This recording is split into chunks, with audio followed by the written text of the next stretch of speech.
Sir मैं कल सबसे पहले warm welcome. Thank you very much. Thank you Aditya. मैं कल किसी से बात कर रहा था ऐसे ही रैंडमली, तो उन्होंने सिंस हम हरियाणा से हैं, मेरे को बताया कि भी हरियाणा के एक फॉर्मर चीफ मिनिस्टर हुआ करते, बड़े पावरफुल। तो उनके बेटे की शादी के लिए कोई प्रपोजल आया, तो वो राजस्थान से आया, वो घर में ही आ गए। तो उन्होंने, उनकी मदर ने, जब बेटे की मदर ने कहा कि अभी तो ये बच्चा है और अभी तो इसको पढ़ाई लिखाई करनी है।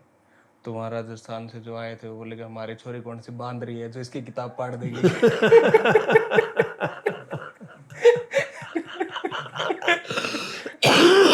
बहुत बढ़िया। तो अभी जैसे हम बात कर रहे थे बाल विवाह की, और इस किताब में पूरा जनगोपाल में राजा मान सिंह के साथ उनकी बातचीत है, और दादू पूरा उसको मतलब अटैक करते हैं। और अलग अलग तरीके से आपने लिखा है कि भाई 7 वर्ष तक कन्या है, फिर 20 वर्ष तक अगर शादी नहीं करी तो वो तो मतलब इतना बड़ा अपराध हो गया है, उसके ऊपर डायरेक्ट अटैक वो करते हैं। तो उसको आप किस तरीके से देखते हैं? देखिए, ये जो बहुत अच्छा सवाल आपने पूछा और आज के संदर्भ से जोड़कर जिस किताब के बारे में आप बात कर रहे हैं, दादू जन्म लीला, तो जनगोपाल जो थे वो दादू के डायरेक्ट डिसाइपल थे। थोड़ा सा आपके दर्शकों के लिए एक बैकग्राउंड देना जरूरी है। जो हमारे उस समय के संत लोग हैं उनके बारे में परचैयाँ और इस तरह की जीवनियाँ लिखी गई हैं। भक्तमाल बहुत मशहूर है नाभादास जी का, उसमें तमाम भक्तों के बारे में है। और परचई जो होती थी वो किसी एक भक्त के बारे में होती थी, जैसे कबीर परचई, दादू परचई।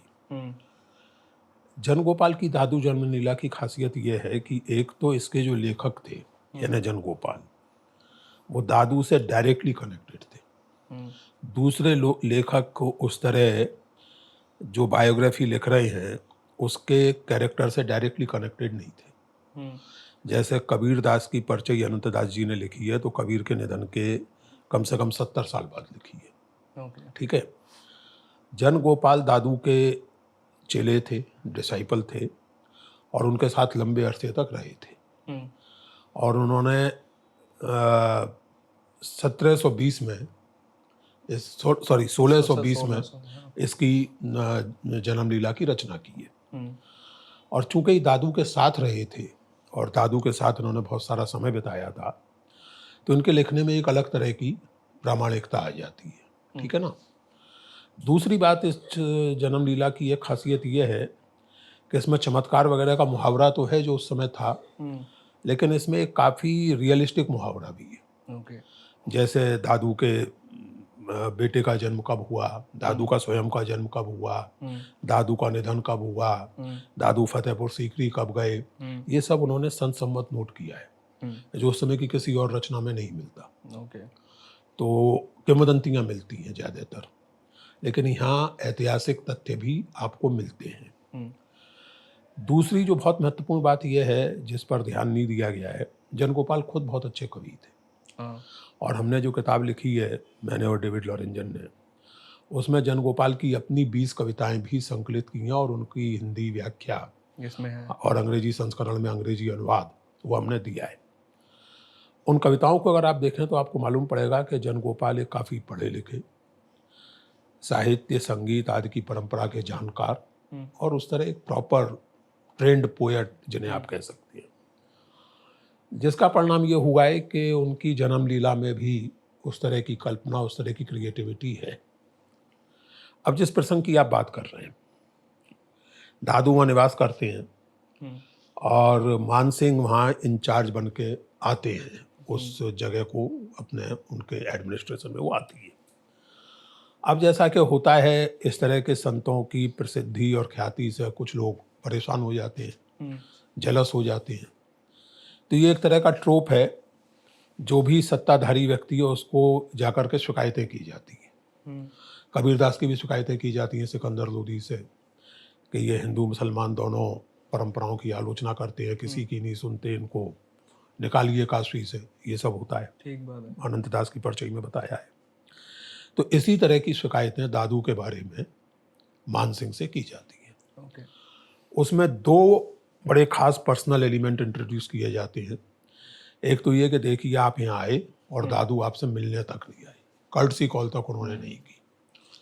दूसरी और ज़्यादा महत्वपूर्ण बात ये कि दादू सबकी आलोचना करते हैं, हिंदू मुसलमान को बेरहा करते हैं, और अपनी बेटियों का इन्होंने विवाह नहीं किया है।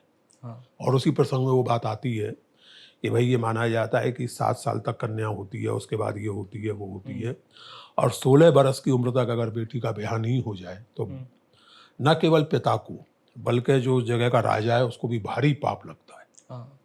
तो ये दादू की हरकत से आप भी पाप के भागीदार बन रहे हैं, क्योंकि आपके राज्य में ये अनीति हो रही है कि लड़कियां बड़ी हो गई हैं और उनका विवाह नहीं हो रहा है। तो अब मानसिंह के लिए ये थोड़ी प्रॉब्लम तो है, क्योंकि लोग, मतलब पॉपुलर सेंटीमेंट का सवाल है, भावनाओं के आहत होने का मामला है।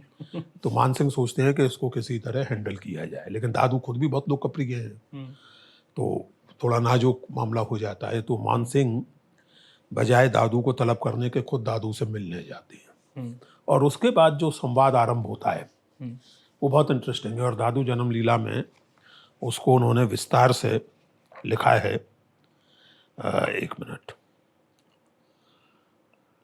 तो वो पहुंचते हैं और पहले तो उनको इस बात पर टोकते हैं कि आप आए नहीं मुझसे मिलने, आपने खबर नहीं ली मेरी।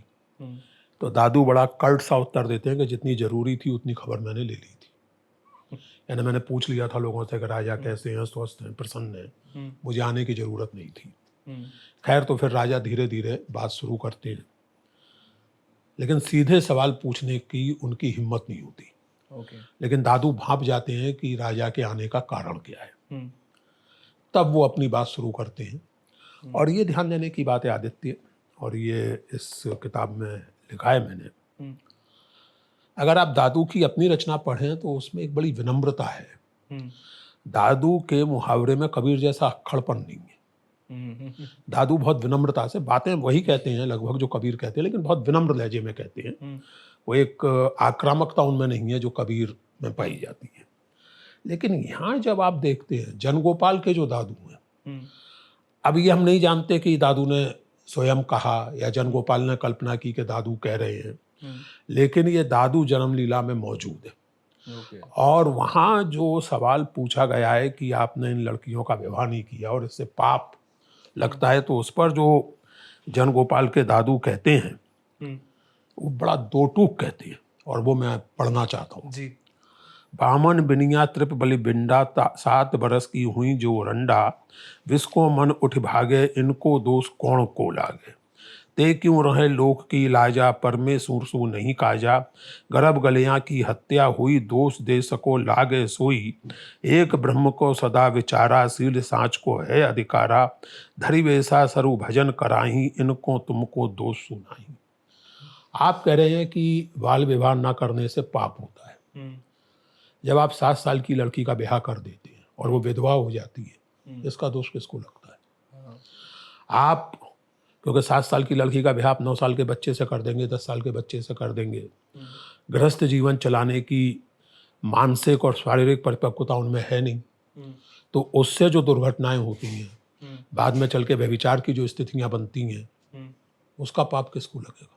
हाँ, ठीक बात है। जब आप पाप की बात कर रहे हैं तो ये पाप है या वो पाप है?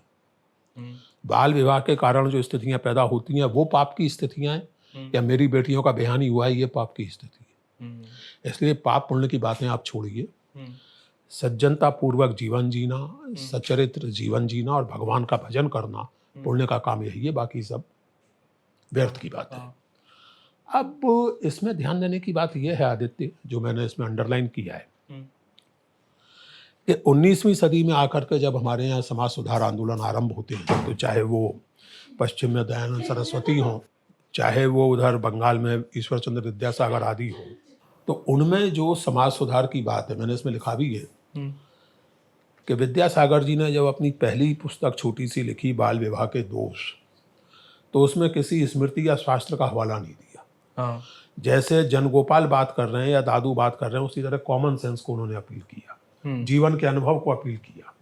ये नहीं कहा कि फलानी स्मृति में क्या लिखा है या फलाने उसमें क्या लिखा है, लेकिन संभवतः उन्होंने महसूस किया कि ये पर्याप्त नहीं है, इसका लोगों पर असर नहीं पड़ रहा, तो फिर उन्होंने शास्त्र के आधार पर विधवा विवाह का समर्थन, बाल विवाह का विरोध, ये सब किया।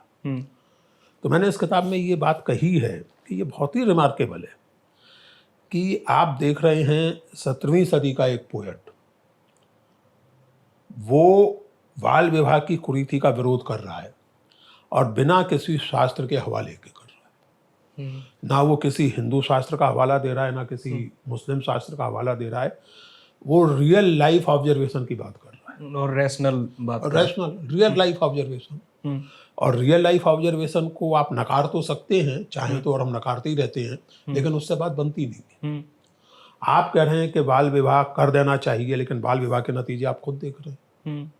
तो इस तरह मानसिंह इस पर निरुत्तर हो जाते हैं और वो बात वहीं खत्म हो जाती है। और लेकिन इस बातचीत का ये जरूर नतीजा निकलता है कि दादू वो जगह छोड़कर चले जाते हैं, उस जगह से वो चल देते हैं। खैर वो अपनी जगह। तो ये मुझे बहुत रोचक लगा। और फिर जैसा मैंने इस किताब में इस पर्टिकुलर प्रसंग का अंत करते हुए लिखा भी है, एक इतिहासकार के तौर पर मेरे लिए या दूसरे इतिहासकारों के लिए सवाल ये है कि कितनी स्पष्ट और प्रगतिशील चेतना सामाजिक सवाल पर। एक तो ये कि आप मेरी जानकारी में किसी अन्य संत के यहाँ बाल विवाह पर कोई टिप्पणी मिलती नहीं। ओके। जाति का विरोध सभी निर्गुण संतों ने किया है, जात पात का, ऊंच नीच का, कबीर हो, सभी ने बोला, वेमन्ना हो, सबने विरोध किया है। बाल विवाह जैसी सामाजिक कुरीति पर किसी ने टिप्पणी की हो मेरी जानकारी में नहीं। इस लिहाज से जनगोपाल अनोखे, या कहिए कि जनगोपाल के दादू अनोखे। वो हिंदू मुस्लिम की एकता की बात करते हैं, यानी हिंदू मुस्लिम की एकता नहीं कहना चाहिए, ईश्वरीय अवधारणा एक है अंततः, इसकी बात करते हैं। और इसलिए हिंदू मुसलमान आपस में लड़ते रहेंगे, बेवकूफ़ी की बात है, ये करते हैं। ऊंच नीच गलत है, ये बात करते हैं। जाति के आधार पर, जन्म के आधार पर कोई ऊंचा नीचा नहीं होता। लेकिन बाल विवाह जैसी सामाजिक कुरीति पर स्पेसिफिक क्रिटिसिज्म, ये मेरी जानकारी में मुझे कहीं और नहीं मिला। सर ये बहुत रोचक है। दादू तो शायद रजब के लिए भी, जब वो लव मैरिज कर रहे थे तब भी तो रजब के लिए भी तो बोलते हैं वहां पे जाके कि रजब तूने गजब किया, सर पे बांधा मोर पंख। और ये नहीं, वो तो देखिए अलग बात है। वो तो जो एक तरीका है कि आप मेरे साथ आइए, और फिर वो कहा जाता है कि किंवदंती अगर रजब दूल्हा के वेश में ही दादू के साथ चल दिए और जीवन भर दूल्हा का ही वेश धारण किए थे, और वो दादू के अत्यंत प्रिय शिष्यों में थे, इसमें कोई संदेह नहीं। और उन्होंने वो संकलन तैयार किया सरवंगी नाम का, रज्जब की सरवंगी और उसके बाद गोपाल दास की सरवंगी। ये दो स्रोत हैं जिनके आधार पर हम उस जमाने की निर्गुण कविता के संकलन तैयार करते हैं। क्योंकि उन्होंने उसमें केवल दादू नहीं बल्कि जो तमाम उस समय के महत्वपूर्ण संत थे, बल्कि रज्जब की सरवंगी में तो एक दो पद तुलसीदास जी के भी मिलते हैं। तो वो सब संकलन उन्होंने तैयार किए। वो किंवदंतियां हैं अपनी जगह, और वो केस टू केस डिपेंड करता है कि किसको किस तरह आप प्रेरित कर रहे हैं। जैसे जन गोपाल अपने बारे में लिखते हैं कि मैं इधर उधर भटक रहा था, अनाथ था, और जब गुरुजी सीकरी जा रहे थे 1585 में अकबर के न्योते पर, तो रास्ते में उन्होंने मुझे अपने साथ ले लिया। तो अब ये जन गोपाल लिखते हैं, और भी कुछ लोग संकेत करते हैं इस तरह का, माधव दास वगैरह, तो ये मान सकते हैं। लेकिन जो बात हम लोग कर रहे थे वो ये, और इस पर ध्यान देने की ज़रूरत है, जो इतिहास में दिलचस्पी रखने वाले लोग हैं, इतिहास के रिसर्चर या विद्यार्थी हैं, उनके सामने मैं ये सवाल रखना चाहता हूँ, ये जिज्ञासा, क्योंकि अब सारा काम मैं और डेविड लॉरेंजन तो नहीं कर सकते, और भी लोगों को। जाहिर है कि कोई भी एकेडमिक काम जो होता है वो एक तरह की सामूहिक साधना होती है। इस किताब के लिखने में भी हमसे पहले जो 10 लोगों ने काम किया है, उसके बिना हम नहीं कर सकते थे। तो ये एक सवाल सभी स्कॉलर्स के सामने है कि बाल विवाह का इतना स्पष्ट विरोध मिलता है, लेकिन उसका प्रभाव पड़ा या नहीं पड़ा। क्योंकि हम ये देखते हैं कि बाल विवाह तो उसके बावजूद जारी रहा, बल्कि आज तक जारी है हमारे समाज में, दुर्भाग्य से। नहीं, बिल्कुल है, खास करके राजस्थान और पश्चिमी मध्य प्रदेश वगैरह में अभी भी है। तो ये जो आलोचना हुई, ऐसा लगता है कि इसका कोई खास प्रभाव पड़ा नहीं। तो क्यों नहीं पड़ा? ऐसा क्या हुआ कि ये जो एक, जिसको हम कह रहे हैं कि अनुभव आधारित तर्क मीमांसा जो थी, अनुभव आधारित विवेक की जो बात थी, ये खो गई। क्यों खो गई, कहाँ खो गई, ये एक सवाल बनता है। इस पर रिसर्च होनी चाहिए। हमारा जो अगला काम होगा, जो हम लोग इस पर लगातार, मैं और डेविड, हम लोग आगे भी मिलकर कुछ आपको काम। क्या लगता है क्यों नहीं सस्टेन कर पाई ये बात? नहीं, इसका मेरे पास अभी कोई उत्तर नहीं है। अच्छा। इसका अगर कोई उत्तर मेरे पास होता, कुछ मन में चित्त में मेरी बात होती, तो इस किताब में कुछ संकेत होता है इसका। लेकिन इसका इस तरह का कोई चलता हुआ उत्तर मैं नहीं दे सकता, ओके। क्योंकि ये बहुत गंभीर मामला है। आमतौर से माना जाता है कि व्यापार के विकास से समाज में सामंती जकड़नें कम होती हैं और अलग तरह के सामाजिक चलन आते हैं। तो राजस्थान में तो व्यापार भी काफ़ी विकसित था। ऐसा नहीं है कि राजस्थान में व्यापार की कोई कमी थी। खास करके जयपुर रियासत जो है और जोधपुर भी, वो तो व्यापार के कारण जानी जाती हैं, और उनका व्यापार तो पूरब से कम बल्कि पश्चिमी एशिया तक से ज़्यादा था। लगातार व्यापारी आते जाते थे। मैंने एक दूसरी किताब में दिखाया है, हिंदी सराय अस्त्राखान वाया येरेवान में, कि एक धारणा बन गई है कि साहब हिंदू समुद्र पार नहीं करते थे। अंग्रेजों ने बना दी, बेवकूफ़ी की बात है। किसी इलाके के हिंदू नहीं करते होंगे, लेकिन अगर हिंदू समुद्र पार ना करते होते तो वियतनाम से लेके इंडोनेशिया तक कैसे पहुंच गए होते? हिंदू धर्म कैसे पहुंच गया होता वहाँ? आज भी दुनिया का सबसे बड़ा हिंदू मंदिर कंबोडिया में है, अंकोर वाट। तो कैसे पहुंच गए? इसी तरह पश्चिम में आप देखें तो मैंने दिखाया है अपनी रिसर्च में कि मॉस्को से 300 किलोमीटर दक्षिण में एक नगर है अस्त्राखान। वहाँ बाकायदा हिंदू व्यापारियों की बस्तियाँ थीं, और वो हिंदू व्यापारी, उनमें लगभग सबके सब राजस्थान, मुल्तान और गुजरात के थे। तो व्यापार तो था, लेकिन इसके बावजूद इस तरह की कुरीतियां भी जारी थी। तो जो आमतौर से हम कह देते हैं कि व्यापार के विकास से चीज़ें बदलती हैं, वो भी नहीं हुआ। तो क्या कारण हुआ, ये कहना बड़ा मुश्किल है। इसके क्या कारण थे, क्या नहीं थे, इस पर काम करने की ज़रूरत है। मैं अपने कुछ नौजवान साथियों को मैंने एनकरेज किया है। देखते हैं कुछ नतीजा निकलेगा तो मालूम पड़ेगा, लेकिन ये एक इंटरेस्टिंग हिस्टोरिकल क्वेश्चन है। ओके सर, इस बुक में स्टार्टिंग में जो आप जिक्र करते हो, तो एक कानोता नाम की जगह है जहाँ जनगोपाल के शिष्य और वो रहते हैं। तो कानोता को मैं प्रेजेंट टाइम से कनेक्ट करता हूँ। कानोता के जो ठाकुर साहब हैं, उनके बच्चे की शादी हुई है पाकिस्तान में अमरकोट में, जो अमरकोट रियासत हुआ करती थी उनके वहाँ पे। और अमरकोट वो जगह है जहाँ अकबर का जन्म हुआ था, पैदा हुए थे। तो मैं उसके थ्रू एक छोटे से ब्रीफ में आपसे ये पूछना चाहता हूँ कि जो ये 40 दिन की जो बात कहते हैं कि 40 दिन दादू और अकबर की बातचीत हुई, तो वो मुगल आर्काइव्स में कहीं नहीं है। इस तरीके के किस्से जैसे ये भी है कि मीरा की और अकबर की भी बात हुई होगी, या उन्होंने, ये हमने लिखा है इसमें, सॉरी, ये हमने लिखा है कि इसका मुगल आर्काइव्स में कहीं जिक्र नहीं है। लेकिन इसी के साथ मैंने ये भी लिखा है कि ये जो मध्यकालीन संत हैं, इनका इतिहास लिखते समय ये बिल्कुल सही है कि जो भी कोर्ट क्रॉनिकल्स हैं, चाहे वो मुगलों के हों चाहे दूसरों के हों, वो एक बहुत महत्वपूर्ण सोर्स माने जाते हैं, माने भी जाने चाहिए, क्योंकि आमतौर से उनमें चीज़ें रिकॉर्ड की जाती हैं और बड़े ठीक से रिकॉर्ड की जाती हैं। थोड़ी बहुत अतिशयोक्ति तो होती है, लेकिन फिर भी उस राजा का जीवन, उसके बारे में, उसकी नीतियों का और सबका एक अंदाज हमें लगता है। तो वो बहुत महत्वपूर्ण स्रोत वो हैं। लेकिन अगर केवल उन्हीं को प्रामाणिक स्रोत मानकर आप चलें तो बहुत गड़बड़ होती है। मिसाल के तौर पर आईने अकबरी में अबुल फजल का जो ग्रंथ है आईने अकबरी, उसमें कबीर का उल्लेख है, और एक जगह नहीं बल्कि 3 जगह उल्लेख है। तुलसीदास का कोई उल्लेख नहीं। तो इससे आप ये निष्कर्ष नहीं निकाल सकते कि तुलसीदास हुए ही नहीं, क्योंकि तुलसीदास के बारे में जो माना जाता है, जो हमें अन्य स्रोतों से प्राप्त है, उसके अनुसार तुलसीदास तो अकबर के समकालीन थे। और किंवदंतियों में तो यहाँ तक है कि टोडरमल चूंकि तुलसीदास के मित्र थे और रहीम भी तुलसीदास के मित्र थे, तो किंवदंतियों में तो यहाँ तक प्रचलित है कि उनको ऑफर किया गया कि बादशाह चाहते हैं कि आप एक मनसब ले लें, जागीर ले लें और आराम से बैठ कर राम जी का भजन करें। तो एक दोहा प्रचलित है तुलसीदास के नाम से कि तुलसी हम चाकर रघुवीर के पटो लिखो, हम चाकर रघुवीर के पटो लिखो दरबार, तुलसी अब का होंगे नर के मनसबदार। तो ये इसका कहीं कोई उल्लेख आपको कोर्ट क्रॉनिकल्स में नहीं मिलेगा कि ऐसा कोई ऑफर किया गया और तुलसीदास ने मना कर दिया, नाम तक नहीं मिलेगा। तो ये ऑफर किया गया नहीं किया गया ये हम नहीं जानते, और हो सकता है कि एक कल्पना हो, लेकिन तुलसीदास ही नहीं थे, क्योंकि अबुल फजल के यहाँ उल्लेख नहीं है। ये नतीजा निकालना तो बहुत प्रॉब्लमेटिक हो जाएगा। हाँ, ठीक बात है। इसी तरह नामदेव जो महाराष्ट्र के बहुत महत्वपूर्ण संत हैं, बल्कि निर्गुण परंपरा का आरंभ एक तरह से उन्हीं से माना जा सकता है, उनके समकालीन यादव राजा थे देवगिरी में, उनके कोर्ट क्रॉनिकल्स में नामदेव का कोई उल्लेख नहीं है। तो कोर्ट क्रॉनिकल्स महत्वपूर्ण हैं, लेकिन वो अकेला स्रोत नहीं है। ओके। और इसलिए हम जब जन गोपाल, देखिए जैसे मैंने आपसे कहा कि जन गोपाल जिन जगहों का जिक्र करते हैं वो वास्तविक हैं, जैसे आपने कहा जन गोपाल दादू के शिष्यों या विरोधियों में जिन लोगों का जिक्र करते हैं उनके होने का कंफर्मेशन दूसरे स्रोतों से भी होता है। ठीक बात है। जन गोपाल जिन तिथियों का, तिथि यानी संवतों का जो उल्लेख करते हैं उनका कंफर्मेशन भी दूसरे स्रोतों से होता है। दूसरे स्रोत भी बताते हैं कि हाँ साहब दादू का जन्म इस समय हुआ था, दादू का निधन उस समय हुआ था।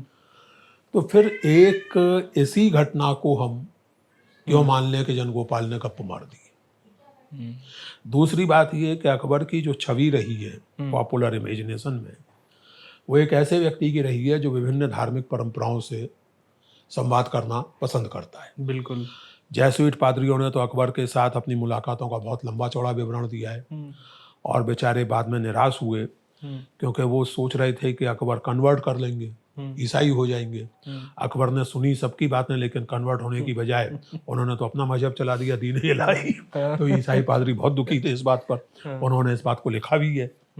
जैन साधुओं के साथ अकबर के संवाद के उल्लेख अबुल फजल के यहाँ मिलते हैं।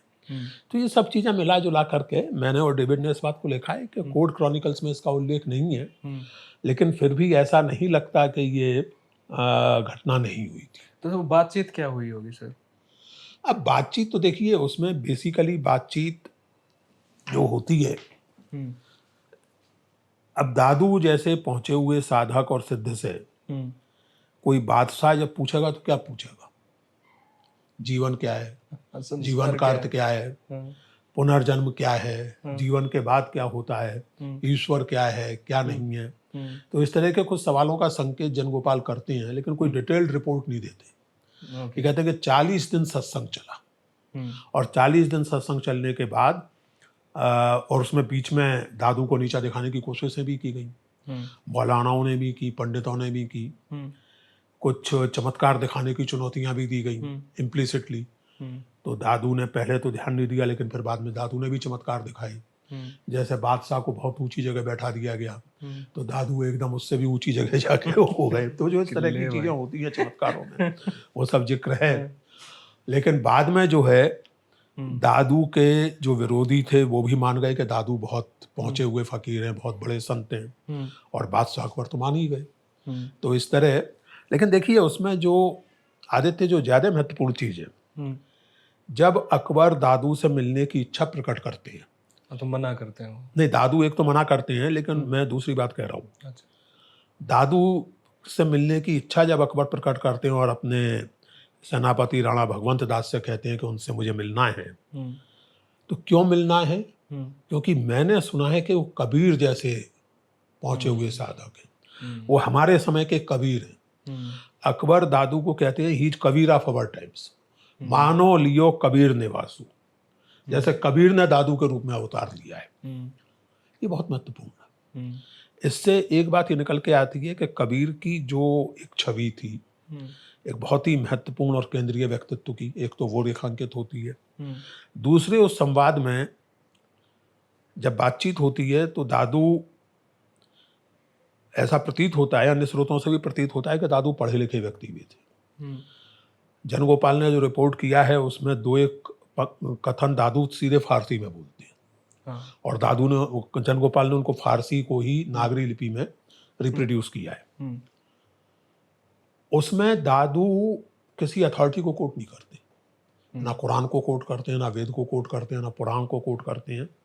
दादू केवल एक व्यक्ति को अथॉरिटी के तौर पर कोट करते हैं और वो है कबीर। जैसे कबीर ने कहा है, और जो साखियां दादू बतौर कोटेशन के वहाँ जनगोपाल के विवरण में रखते हैं, वो साखियां हमें कबीर की रचना में मिलती, यानी वो साखियां दादू के समय में कबीर की रचना के रूप में प्रचलित थी। ये बहुत महत्वपूर्ण है। मेरे लिए दादू और अकबर के संवाद का सबसे महत्वपूर्ण पहलू उसके दो हैं। एक, दादू के सिद्ध साधक होने की स्वीकृति, और जनगोपाल द्वारा ये कहना कि अकबर बड़ा विवेकी शासक है, क्योंकि उसने इस बात को समझा, स्वीकार किया। और दूसरा अकबर के द्वारा दादू की कबीर से तुलना, और दादू द्वारा कबीर को बतौर अथॉरिटी, बतौर प्रमाण के उद्धृत करना। ओके ये बहुत महत्वपूर्ण चीज है। सर, एक जन गोपाल ने 17 साल बाद क्यों लिखी इनकी? अब इसका उत्तर तो जन गोपाल ही दे सकते हैं लेकिन हम कल्पना कर सकते हैं। देखिए, एक चीज होती है, वैसे अगर मैं होता तो मैं भी जन गोपाल की तरह कुछ वर्ष बाद ही लिखता। अच्छा। किसी भी अनुभव को आप जरा कल्पना कीजिए, जन गोपाल एक अनाथ व्यक्ति है। 12 साल की उम्र में दादू उनको अपनी शरण में ले लेती हैं, और फिर जन गोपाल पर दादू की सोहबत का, दादू की कृपा का कितना असर पड़ता है, कितना गहरा असर पड़ता है। जब किसी चीज का बहुत गहरा असर पड़ता है तो उसको रिकंस्ट्रक्ट करने में समय लेना चाहिए। अच्छा। ये जो सौभाग्य से जन गोपाल फेसबुक के जमाने के व्यक्ति तो थे नहीं तो भूल ही जाते 17 साल कि में। कल कोई अनुभव हुआ और आज लिख मारा और लिख के भूल गए। कल साहब एक हमने बहस में फलाने को चित्त कर दिया, फेसबुक पे लिख दिया, किस्सा खत्म हुआ। तो ऐसा तो था नहीं। तो मैं यही कल्पना कर सकता हूँ कि जन गोपाल ने उस अनुभव को, दादू के साथ रहने का जो अनुभव था, फिर दादू का पंथ दादू के समय में ही गठित हो गया था, और जन गोपाल जाहिर है उसमें एक महत्वपूर्ण हैसियत रखते थे। तो उस सब अनुभव को जज्ब करके जब उन्हें लगा कि अब मेरा भी चलने का समय आया, तो अब तो लिख ही देना चाहिए। तो ये मेरी कल्पना है कि संभवतः इसलिए उन्होंने इतना समय लिया लिखा। अच्छा, इसलिए मेरी कल्पना है। बाकी जन गोपाल ने इसकी कोई सफाई नहीं दी है। अच्छा। जन गोपाल ने इसकी कोई व्याख्या नहीं दी है कि मैं इतने दिनों बाद ये जीवन चरित क्यों लिख रहा हूँ, ऐसा उन्होंने कुछ नहीं लिखा है। सर, भक्ति मूवमेंट की बात करते हैं। मैंने प्रोफेसर इरफान सर का इंटरव्यू किया था, तो वो कहते हैं कि भी जो राइटिंग है वो साउथ से नॉर्थ में आई है। भक्ति मूवमेंट भी साउथ से नॉर्थ में आया, और साथ ही साथ में जो भक्ति मूवमेंट के जो कोर मैसेजेस हैं कि मैं और मेरा भगवान, और डायरेक्ट अटैक है कास्टिज्म पे, तो उन भक्ति मूवमेंट के कोर मैसेज को हिंदुइज्म सस्टेन क्यों नहीं कर पाया मॉडर्न टाइम्स तक? केवल हिंदुइज्म ही नहीं, देखिए, एक तो भक्तों का, खासकर निर्गुण भक्तों का मैसेज केवल हिंदुओं के लिए नहीं था। हाँ, मतलब अक्रॉस मुसलमानों के लिए अक्रॉस रिलीजन। हाँ। और एक बहुत अच्छे इतिहासकार हैं जिन्होंने history of Sufism in India करके किताब लिखी है। History of Sufism in India, 2 volume है, रिजवी। उन्होंने एक किताब the wonder that was India volume 2 करके, क्योंकि वासवम की किताब तो प्राचीन भारत पर है, उन्होंने प्राचीन भारत के बाद का जो समय है, जिसे मध्यकालीन भारत कहा जाता है, उस पर लिखा है। और उसमें उन्होंने जाहिर है भक्ति मूवमेंट और ये सब पर भी लिया ही है। कबीर पर लिखते हुए उन्होंने कैटेगरिकली लिखा है कि जो कंटेम्प्रेरी इस्लामिक कम्युनिटी है, कंटेम्प्रेरी मुस्लिम कम्युनिटी है, वो कबीर का संदेश लगभग भूल चुकी है। तो ये सस्टेनेंस की बात केवल हिंदुओं के बारे में सच नहीं है, अक्रॉस रिलीजन है। इसके अलावा एक चीज़ और, अगर आप मेरी किताब कबीर कबीर पढ़ें तो उसमें मैंने, शबनम मिरमानी ने 3-4 फिल्में बनाई हैं कबीर पर, देखिए, और उसमें मेरी भी थोड़ी बहुत भूमिका थी। एक शबनम के अपने शब्दों में परेशान करने वाले सलाहकार की क्योंकि जो बहुत सुविधाजनक बातें हैं वो मैं उनको क्वेश्चन कर देता था। तो उसमें एक दृश्य है जिसका मैंने अपनी फिल्म में, अपनी किताब में उपयोग किया है। अंसारी जो होते हैं वो जुलाहे होते हैं, और कबीर माना जाता है जुलाहे थे। तो शबनम जब बनारस के इस समय के अंसारी व्यापारियों से बात कर रही हैं, कपड़े के व्यापारियों से, तो वो बड़ी इस उम्मीद में कि ये तो कबीर के बारे में इनका बड़ा अच्छा रवैया होगा ही, जब बात करती हैं तो वो सबके सब कबीर को वर्चुअली डिसोन करते हैं। ओके। वो कहते हैं बड़े अच्छे आदमी थे, सबको साथ लेके चलते थे, लेकिन वो मुसलमान नहीं माने जा सकते। बल्कि उनमें से एक तो काफ़ी चिढ़ के ये कहता है कि what was the religion of Mister Kabir, oh my God, और who was Mister Kabir, something like that, वो मैंने लिखा है इसमें। तो ये मत समझिए कि केवल हिंदुओं ने डिसोन किया या हिंदुओं ने नहीं अपनाया, बल्कि सच ये है कि हिंदुओं ने, कम से कम हिंदू समाज ने कबीर को चाहे ऐसे करके चाहे वैसे करके, इसका अवतार मान के उसका अवतार मान के, या विधवा ब्राह्मणी का शिष्य कह के किसी हद तक इनकॉर्पोरेट करने की कोशिश की। मुस्लिम कम्युनिटी में अधिकांशता ने, और वो स्वाभाविक भी है, देखिए इसको कोई अटपटी बात नहीं है, क्योंकि कबीर का जो कैटेगरिकल नकार है, वो केवल प्रीस्टहुड का नहीं है, ओके। वो जिसको आप स्क्रिप्चरल अथॉरिटी कहते हैं, स्क्रिप्चर का भी नकार है। और एक मुसलमान के लिए आजकल ये लगभग असंभव हो गया है कि आप स्क्रिप्चर को नकार दें। हाँ, तो इसलिए मुश्किल है। तो जहाँ तक वो उनके मैसेज को इग्नोर करने का सवाल है, उसको सस्टेन ना करवाने का सवाल है, तो सच ये है कि आज की स्थिति में तो इस तरह के सभी मैसेजेस को इग्नोर किया जा रहा है, सस्टेन करने में दिक्कत हो रही है। अब जैसे सुनिए, एक मैं आपको कबीर का एक पद पढ़ता हूँ, और जरा आजकल के कवर भी बहुत खूबसूरत है ये ना, हाँ, इसका क्रेडिट वेस्टलैंड वालों को जाता है। अच्छा। वेस्टलैंड से छपी है किताब, देखें इसका कवर किसने किया था, बहुत सुंदर कवर है, ये बात सही है। और ये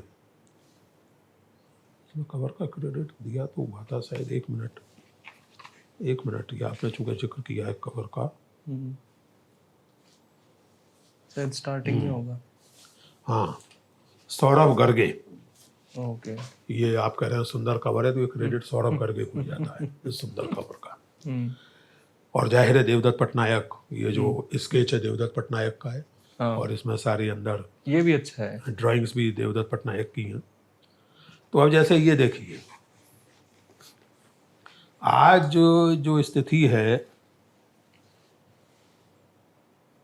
राम और अल्लाह जैसे दो युद्धरत या कॉम्पिटिटिव आइडेंटिटीज के स्लोगन बन गए, है ना।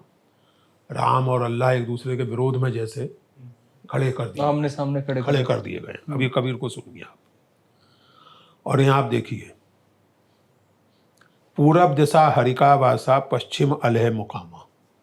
आप कहते हैं पूर्व में भगवान रहता है और पश्चिम में अल्लाह रहता है। दिल ही खोज दिले भीतर, यहाँ राम रह मानो। अब कबीर तो दोनों को रिजेक्ट कर रहे हैं, वो कह रहे हैं कि ये सब बेकार की बातें, दिल में खोजो, दिल में ही राम रहमान है। आप ध्यान दें कि रहमान एक ठेठ इस्लामिक परंपरा से आने वाला विशेषण है, और कबीर उसे राम के साथ उपयोग में ला रहे। रहमान का शाब्दिक अर्थ होता है दयालु, रहम करने वाला, कृपा करने वाला। तो दया करने वाला, कृपा करने वाला राम आपके भीतर है। जेती औरत मर्दा कहिए, सब में रूप तुम्हारा। अभी बहुत महत्वपूर्ण बात है, और ये इस्लामी परंपरा के लिए एक प्रश्न खड़ा करती है कि जितने भी स्त्री पुरुष हैं, सब में आपका यानी ईश्वर का रूप है। हर स्त्री पुरुष ईश्वर का रूप है। कबीर पंगड़ा अलह राम का, हर गुरु पीर हमारा। पंगड़ा कहते हैं बच्चे को। तो कबीर जो है वो अल्लाह का भी बेटा है या बच्चा है, और राम का भी बेटा है। और वही भगवान मेरा गुरु है, वही मेरा पीर है। तो इस सेंसिटिविटी को आज कौन स्वीकार कर रहा है? कोई नहीं। तो बस इसलिए ये कहना कि केवल हिंदुओं ने नकार दिया या केवल मुसलमानों ने नकार दिया, ये एक तरह का सिंप्लीफिकेशन है। क्योंकि कबीर का क्रिटिसिज्म कास्ट के ऊपर है, लेकिन कबीर का क्रिटिसिज्म केवल कास्ट तक सीमित नहीं है। कबीर का क्रिटिसिज्म ऑर्गेनाइज्ड रिलीजन पर है। हाँ। जो संगठित धर्म है, ऑर्गेनाइज्ड रिलीजन है, चाहे उसको आप हिंदुइज्म कहिए, क्रिश्चियनिटी कहिए, इस्लाम कहिए, कबीर उस सब को रिजेक्ट करते हुए एक तरह की, जैसे मैं पर्सनली कहता हूँ, Kabir is trying to search for spirituality beyond religion. जी। जिसमें वो जो कह रहे हैं ना कि भाई आप पूरब में अल्लाह, पूरब में भगवान, पश्चिम में अल्लाह, मस्जिद, मंदिर, किताब, वेद, ये सब छोड़िए, वो आपके भीतर है। उस सेल्फ परसेप्शन को, सेल्फ रियलाइजेशन को समझिए। दूसरे शब्दों में, जिसे आप स्पिरिचुअलिटी कहते हैं, जिसे आप अध्यात्म का अनुभव कहते हैं, कबीर ये चैलेंज हमारे सामने रख रहे हैं कि उस अध्यात्म के अनुभव को आप बिना संगठित धर्म की मदद के भी प्राप्त कर सकते हैं। वो कोशिश आपको करनी चाहिए। तो that way Kabir is super progressive and super revolutionary so far as the very idea of religion is concerned. Kabir is not just rejecting caste, he is also rejecting the very idea of organized religion. Okay. और इसलिए आज की तारीख में वो हिंदुओं के लिए भी असुविधाजनक है, मुसलमानों के लिए भी और ईसाइयों के लिए भी, सबके लिए असुविधाजनक है। सर एक वर्नाकुलर लैंग्वेजेस की आपने बात करी और मैं ये क्वेश्चन 2-3 दफ़ा रिपीट कर चुका हूँ, पर मैं आपसे ज़रूर जानना चाहता हूँ कि कोई भी एक देश या समाज है, उसका जो एलीट वर्ग जो है, वो हमेशा फॉरेन लैंग्वेज बोलता है। उसका मैं उदाहरण देता हूँ कि आप ऐसा देख सकते हैं कि जो रशियन एरिस्टोक्रेसी थी, वो फ्रेंच बोलती थी। जर्मन एरिस्टोक्रेसी थी, वो फ्रेंच बोलती थी। टोल्स्टॉय के वॉर एंड पीस में आप देखेंगे तो जनरल्स फ्रेंच में बात कर रहे हैं। ग्रीक्स लैटिन बोलते थे। हमारे वो प्रीस्ट जो थे वो संस्कृत, अब हालाँकि वो फॉरेन नहीं है। हमारे दूसरे तरीके से देखें तो कोर्ट लैंग्वेज पर्शियन थी। तो ऐसा क्यों होता है आज के वक़्त में जो एलीट लोग हैं वो अंग्रेज़ी बोलते हैं? ऐसा होता क्यों है? जैसे आपने आप जो कह रहे हैं ना, वो एक आप बहुत माफ़ कीजिएगा, एक बहुत जटिल स्थिति का सरलीकरण कर रहे क्या क्या कर हैं। रहा हूँ? जटिल स्थिति का सरलीकरण कर रहे हैं। अच्छा, you are over simplifying a very complex process अच्छा। And complex situation.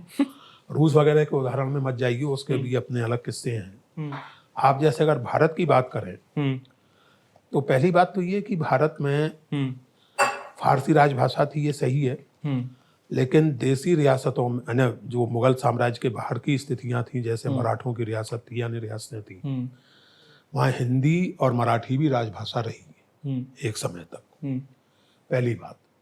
दूसरी बात ये, हिंदी यानी उस समय जो भी उसको कहते हो, हिंदवी या लिस्ट जो भी, में हाँ। जो भी है। हुँ, दूसरी महत्वपूर्ण बात यह है कि अगर आप एक सेंट्रलाइज्ड एडमिनिस्ट्रेशन कायम करना चाहते हैं, हुँ, तो आपको एक मल्टीलिंगुअल सोसाइटी में हुँ, एडमिनिस्ट्रेशन के लिए, सुविधा के लिए एक कॉमन लैंग्वेज अडॉप्ट करनी पड़ेगी। ओके। इसलिए फारसी में राज्य सरकारी कामकाज हो, हुँ, ये फैसला टोडरमल के सुझाव पे किया गया था। ओके।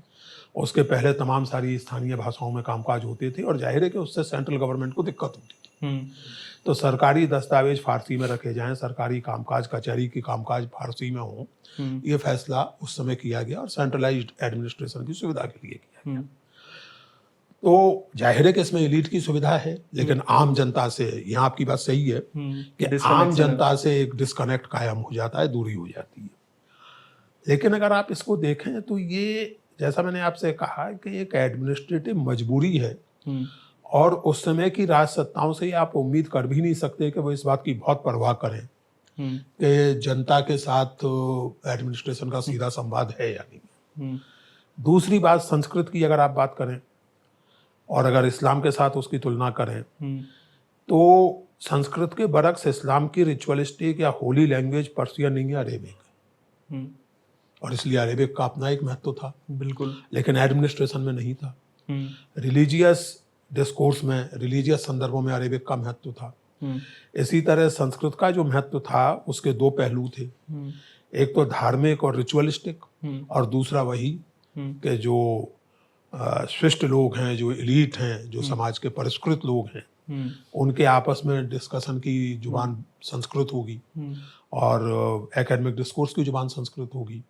यहाँ भी वही सवाल पैदा होता है हुँ, कि अगर आप मान लीजिए आयुर्वेद की कोई किताब लिख रहे हैं हुँ, या पोइटिक्स की कोई किताब लिख रहे हैं हुँ, और आप रहते हैं उत्तर भारत में, हुँ, और आप चाहते हैं कि उस किताब को दक्षिण के भी स्कॉलर्स पढ़ें, तो आप क्या करेंगे? हाँ, फिर तो वही बात है। तो एग्जैक्टली वही इसलिए लगभग यही स्थिति आज भी है। हाँ, अगर, और देखिए, ये चीज़ें जो हैं भावुकता में जाने जाने की नहीं होती हैं।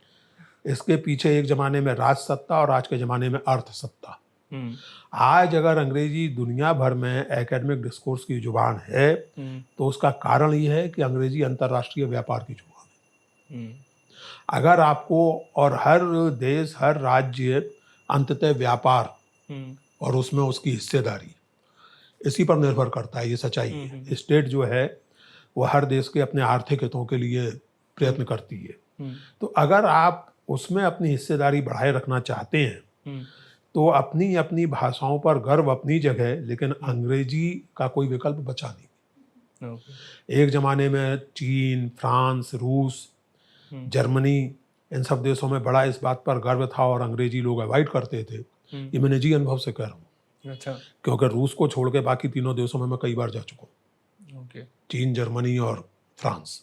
हुँ, और तीनों जगह मैंने वो पिछले 20 बरस में आते हुए वो बदलाव देखा है। ओके। जब मैं पहली बार जर्मनी गया था, आज से लगभग 27 बरस पहले, हुँ, तो यूनिवर्सिटी के बाहर कहीं कोई अंग्रेजी में बात करने वाला मिलता नहीं था, बड़ा मुश्किल होता था। अच्छा। मतलब हाँ, किसी से रास्ता पूछना मुश्किल होता था फ्रैंकफर्ट जैसे नगर में। अंग्रेजी लोग ना जानते थे, और जानते भी हों तो शायद बोलना अवॉइड करते थे। हाँ। अभी पिछली बार मैं गया तो ऐसी स्थिति नहीं थी, बल्कि लोग अंग्रेजी सीखने के प्रति अब उत्सुक हैं। क्योंकि अगर आपको जॉब चाहिए, अगर आपको मल्टीनेशनल में काम करना है, और मल्टीनेशनल का हेडक्वार्टर अगर यूएसए में है, तो उसकी जुबान तो अंग्रेजी होगी। ठीक बात है। और आपको सीखनी पड़ेगी। ये भी है। तो इसलिए इसी तरह भारत में, या कहीं इसी तरह है, आप जानते हैं कि 1930 तक जब यूरोप जर्मनी में हिटलर का उदय नहीं हुआ था, तब तक साइंटिफिक जर्नल्स की प्रचलित भाषा जर्मन थी। अधिकांश top quality scientific journals German में छपते थे, और लोग जर्मन जर्नल्स में छपना गर्व की बात मानते थे। लेकिन जब वो, आप जानते हैं दुनिया में कहीं भी नाजी लोग, फांसीवादी लोग आते हैं, तो सबसे पहला हमला वो बुद्धि पे करते हैं, क्योंकि बुद्धि पर हमला किए बिना फांसी या ये लड़ी चल नहीं सकती। तो जब वो सब शुरू हुआ, तो धीरे धीरे जर्नल्स की जुबान के तौर पर अंग्रेजी ने जर्मन को रिप्लेस किया। आज दुनिया के सभी महत्वपूर्ण जर्नल्स अंग्रेजी में छपते हैं। ये तो है। अब आप देखिए, अभी पिछले दिनों मध्य प्रदेश सरकार ने घोषणा की कि मेडिकल साइंस की पढ़ाई हिंदी में करेंगे। एक विद्यार्थी ने रजिस्टर नहीं किया। कैसे? क्योंकि मान लीजिए आप MBS पूरा 5 बरस हिंदी में पढ़ा भी दें, तो उस बच्चे को अगर मेडिकल रिसर्च के नवीनतम का ज्ञान प्राप्त करना है, तो अंग्रेजी के बिना नहीं कर सकता। यानी मान लीजिए कि नए प्रकार के वायरल फीवर पर कोई रिसर्च हुई है और पेपर छपा है, तो अंग्रेजी में ही छपेगा ना। ये भी है। तो कैसे पढ़ेगा उस पेपर को, कैसे अपने प्रैक्टिस में उस नई जानकारी को इनकॉर्पोरेट करेगा। मैं जब वर्नाकुलर की बात करता हूँ, अब आपके सवाल पर आता हूँ, ये सब मैंने कहा, इसका ये मतलब नहीं है कि मैं देश भाषाओं के महत्व को नकार रहा हूँ, बल्कि मैं तो उसको बहुत ज़्यादा महत्वपूर्ण मानता हूँ। हाँ, वो आपकी किताबों में है। मैंने बार बार इस बात को रेखांकित किया है। लेकिन उस महत्व का अर्थ ये नहीं है कि मैं अंग्रेजी में काम करना बंद कर दूं या अंग्रेजी में छपी हुई चीज़ें पढ़ना बंद कर दूं। नहीं, ठीक बात है। मैं तो बाइलिंगुअल हूँ। मेरी कई किताबें हिंदी में, कई किताबें अंग्रेजी में। ये भी तो अंग्रेजी में ही ये अंग्रेजी में ही है। हाँ। मूलतः अंग्रेजी में लिखी गई है। इसका अनुवाद मैंने नहीं किया है, अनुवाद किसी और ने किया है। जनगोपाल वाली किताब मूलतः अंग्रेजी में लिखी गई है, और इसी तरह कबीर कबीर अंग्रेजी में लिखी गई है। अगली किताब जो महाभारत पर लिख रहा हूँ, वो भी मैं अंग्रेजी में लिख रहा हूँ। तो इसमें मुझे कोई संकोच नहीं है। लेकिन ये मैं स्पष्ट रूप से मानता हूँ कि भारत का चाहे वर्तमान हो चाहे अतीत हो, अगर आप इसको समग्रता में समझना चाहते हैं, तो केवल हिंदी नहीं, बल्कि जो तमाम हमारी देश भाषाएं हैं, जिस भी इलाके पर आप रिसर्च कर रहे हैं, उस इलाके की देश भाषा को अच्छी तरह समझे बिना और उसके सोर्सेस को प्राइमरी इंपॉर्टेंस दिए बिना आप नहीं समझ सकते। मैंने इसमें वो रूपक दिया है, और वो कई बार मैं कह चुका हूँ, एक बार और कहने में कोई अर्ज नहीं। देवानंद की फिल्म गाइड है। हाँ, मैं बोलने वाला था। हाँ, वो आपने हाँ, वो मैं उसका उदाहरण हमेशा देता हूँ, अद्भुत उदाहरण है। वो संयोग से मेरी बात का, मेरे आर्गुमेंट का इतना जबरदस्त रूपक बन गया है, मेटाफर बन गया है, कि वो बोलेंगे क्या अंग्रेजी आती हो तब ना, बोलेंगे क्या संस्कृत आती हो तब ना। तो भैया, इस मुल्क में अभी भी ऐसे बहुत से लोग। सर, सॉरी टू इंटरप्ट, आप प्लीज इसको थोड़ा सा एलाबरेट करोगे? हाँ, देवानंद की फिल्म थी गाइड, 1966 में आई थी शायद। तो मेरी पीढ़ी के लिए तो वो बहुत ही कल्ट फिल्म थी, और आज तक है। बिल्कुल है। आप लोगों ने भी YouTube वगैरह की मेहरबानी से देखी होगी, नौजवानों ने। उसमें एक दृश्य है कि ये राजू गाइड जब जेल से छूट के आता है, फिल्म वहीं से शुरू होती है, फ्लैशबैक में चलती है फिल्म। तो अपना बेचारा SD बर्मन का वो गाना चलता रहता है, जाएगा कहाँ, ये जाके एक मंदिर में सो जाता है, ठंड से हाँ थरथरा रहा है, ठिठुर रहा है ठंड से। तो कोई साधु इसको अपनी गेरुआ रंग की चादर उड़ा के चला जाता है, ताकि इसको थोड़ी राहत मिले सर्दी से। दूसरे दिन उठता है तो वो गेरुआ चादर लपेटे बैठा है, तो गांव वाले समझते हैं कि ये भी कोई साधु महात्मा है। अच्छा, ये तब तक काफ़ी सुधर चुका है, और इसमें एक बहुत गहरी सेंसिटिविटी और इंसानियत आ चुकी है। तो ये गांव वालों से अच्छी तरह बात करता है, उनके दुख दर्द में शामिल होता है, उन्हें सलाहें देता है। तो एक साधु के रूप में इसकी मान्यता बढ़ने लगती है, और जो गाँव के पुरोहित हैं उनकी आमदनी घटने लगती है, क्योंकि गांव वाले जो सीधा वगैरह है वो इनको राजू गाइड को देने लगते हैं। तो वो सोचते हैं कि अब इनको उखाड़ा जाए साधु बाबा को। तो एक दिन एक पब्लिक में इनको पकड़ के वो वो ईसावास्य उपनिषद का मंत्र जो है पूर्णमदः पूर्णमिदम्, वो बोलते हैं और कहते हैं अब समझाओ जरा इसको क्या है। तब राजू को तो बेचारे को संस्कृत आती नहीं है, वो क्या बोलेगा, वो चुप हो जाता है। तो पुरोहित लोग बड़े प्रसन्न होते हैं, बोलेंगे क्या, अंग्रेज संस्कृत आती हो तब ना। तो राजू की नाक का सवाल है और पेट का भी सवाल है, तो अंग्रेजी में शुरू हो जाता है कुछ तो भी आए बाएं साएं, यू बफून्स एंड ऑल दैट। तो बेचारे दोनों वो पुरोहित हड़बड़ा जाते हैं। तो वो कहता है बोलेंगे क्या, अंग्रेजी आती हो तब ना।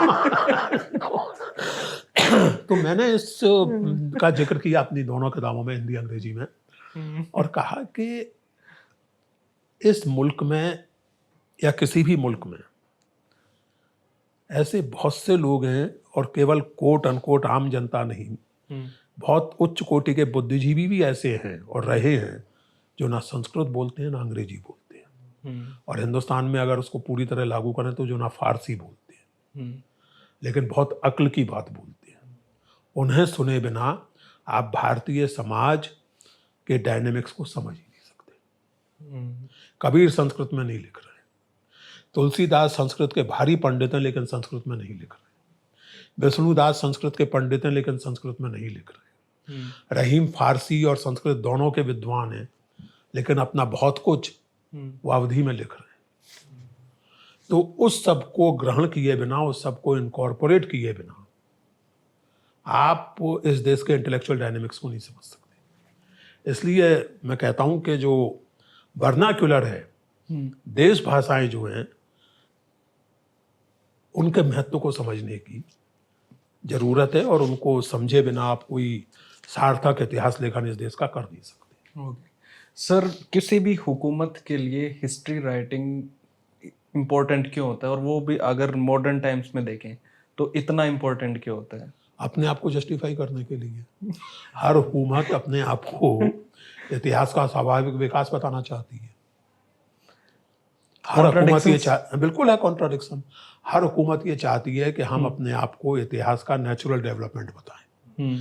जैसे आजकल की जो हुकूमत है वो हिंदुस्तान के इतिहास को मूलतः हिंदू वर्सेस अदर्स इस रूप में रखना चाहती है, और इसलिए वो इतिहास का एक जो खास स्लांट हम देख रहे हैं वो इस समय नजर आता है। लेकिन जो समझदार हुकूमतें होती हैं, डेमोक्रेटिक और उस तरह से सेकुलर मैं इस अर्थ में कह रहा हूँ कि जो जैसे भारत जैसे समाज के संदर्भ में कहें तो जो किसी एक धर्म को प्रिविलेज नहीं करती, जो सभी धर्मों के योगदान को स्वीकार करती हैं। दूसरे इस अर्थ में भी कि जो मानती हैं कि किसी भी हुकूमत का या स्टेट का काम एक बुनियादी वेलफेयर एंश्योर करना है, जस्टिस एंश्योर करना है समाज में। उस अर्थ में मैं कह रहा हूँ वो हुकूमत इतिहास के प्रति थोड़ा अलग रवैया रखती है। ओके, उसे रखना भी चाहिए। जैसे आप देखें जिस तरह की किताबों की आजकल बहुत निंदा होती है, और वो होता है और बिना पढ़े निंदा होती है। अब अगर आप जैसे 10वीं क्लास की किताब देखें उस जमाने की एनसीईआरटी की इतिहास की, या वो तो ऐसा कुछ नहीं है कि उसमें केवल मुगलों का महिमा मंडन है। उसमें दक्षिण भारत के जो बड़े साम्राज्य हैं उनका भी है, उनके बारे में भी है। उनके बारे में भी जो प्रशंसा की बातें हैं वो हैं, जो आलोचना की बातें हैं वो हैं। उनके परस्पर जो संघर्ष हैं, उनकी जो उपलब्धियां हैं, सबका महिमा, सबका वर्णन है। यानी किस तरह चोल, चालुक्य और पांड्य साम्राज्य जो थे उनका विस्तार किस तरह हुआ, उन्होंने क्या काम किए, क्या उपलब्धियां हासिल की, सबका वर्णन रहा है। लेकिन अगर आप उत्तर भारत को एक केंद्रीयता देते हैं, जो कि सौभाग्य से या दुर्भाग्य से हम लगातार देते आए हैं, न जाने कब से देते चले आए, शुरू से महाभारत के काल से अगर आप देखना शुरू करें तो आज तक, तो जाहिर है कि जो भी शासन उत्तर भारत में होगा उसको थोड़ी अधिक जगह मिलेगी, स्वाभाविक है। जो बात आप कह रहे हैं इतिहास लेखन की, अभी हुकूमतों की तो बात अपनी जगह, और इसलिए मैं मानता हूं कि जो एक समझदार हुकूमत होती है वो अपने